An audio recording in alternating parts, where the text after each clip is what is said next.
कृतज्ञ मी कृतार्थ मी या नाटकाचा आजचा हा प्रबोधनकार ठाकरे नाट्यगृहातला प्रयोग अत्युत्कृष्ट झाला.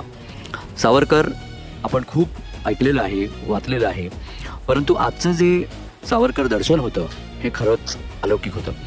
सावरकर उत्तुंग व्यक्तिमत्व, ते इतक्या बहारदार पद्धतीने त्यांनी यतीनजी आणि योगिताताईंनी इथे आणलं. आणि म्हणजे मी मगाशी म्हटलं तसं की समुद्राग्नी असं मी म्हणेन सावरकरांना.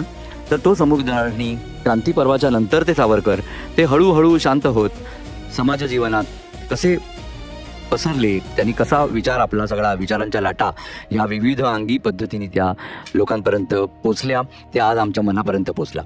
तर खूपच नाटकाची जी सगळी अंग असतात, तर ती सगळी अंग म्हणजे लिखाण, काव्य, संगीत आणि त्यातली हा ऑडिओ व्हिज्युअल्स, त्यातली हे सगळं अत्युत्कृष्ट होतं.